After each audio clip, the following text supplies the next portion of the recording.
And a very good evening, everybody, live from my own home at Jamaica Hills. I'm Alex Garrett, and it is a beautiful night, Sunday night, October 17th, 2010, quite a big weekend.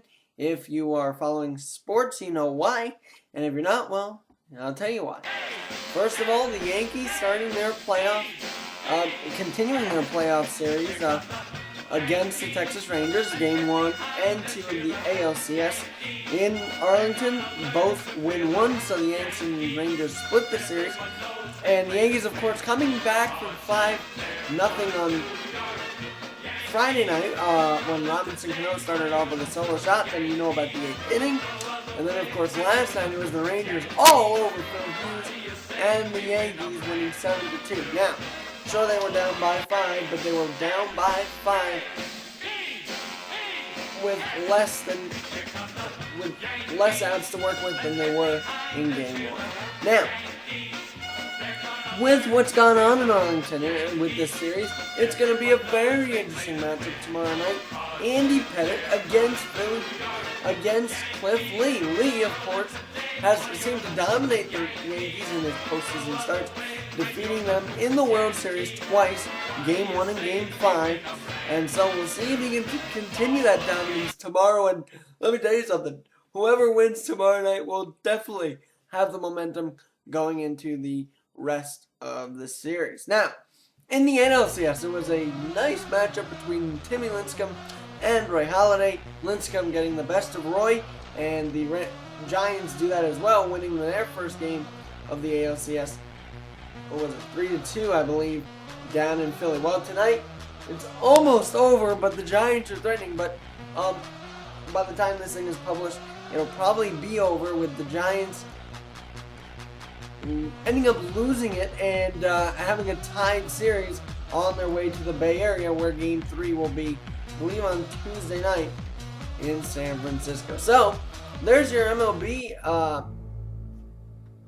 recap. Now let's talk a little football. And today, the Giants and Jets show why they are kings of New York, as obviously the Giants defeating the Detroit Lions 28-20 in the New Meadowlands Stadium. And of course, it was a sort of not so clean game by the Giants, but they get the job done.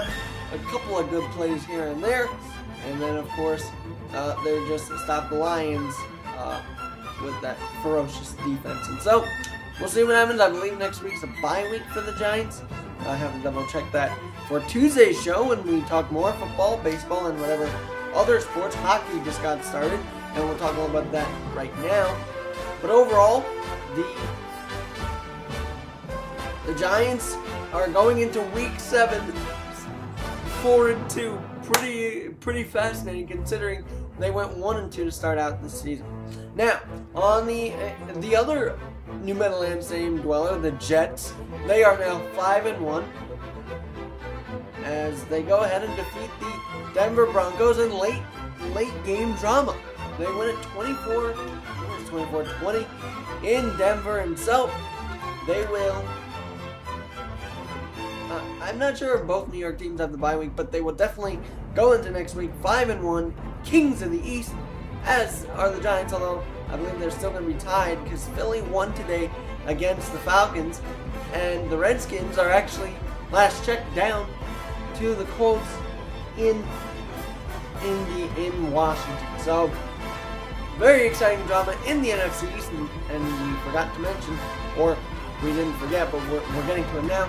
The Dallas Cowboys going 1-4 against another poor team, the Minnesota Vikings, who only get their second win. We're in Week 6, and they get their second win of the season. So, there are two teams that are struggling mightily. Will Wade Phillips get the axe? I'm not sure yet. But overall, it's not good if you're either the Vikings or the Cowboys, because those divisions are very tough. So with that, let's quickly go into hockey, where the Rangers starting out 1-1 with one overtime loss. That one coming on Friday night when they had a tough overtime loss 4-3 against the Toronto Maple Leafs at the Garden. But so far they've racked up 3 points. 2 from the win and 1 from the overtime loss. Now, the Leafs are starting off 4-0, which is kind of amazing considering, well, we were not sure how the Leafs are going to start out the season. So they're 4-0. The defending champion Blackhawks, if I look at the schedule here, hold on one second. Second period, where players dash with skates of flash, the home team trails behind, but they grab the puck and go bursting up and they're down across the line. They storm the crease like bumblebees, they travel like a burning flame. We see them slide the puck inside in the 1-1 hockey game. The defending champs are 3-2, coming off a 5-1 victory against Nashville the other night, and so hockey's well underway. Basketball gets started soon.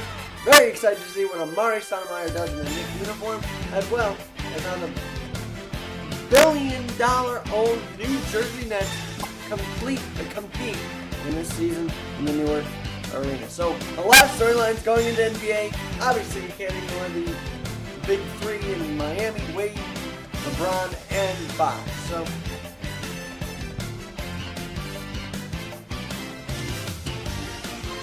we'll see what happens down in Miami. Overall, that's the sports report for now. From home, I'm Alex and Garrett saying, have a great week and a great night. I'm gonna make a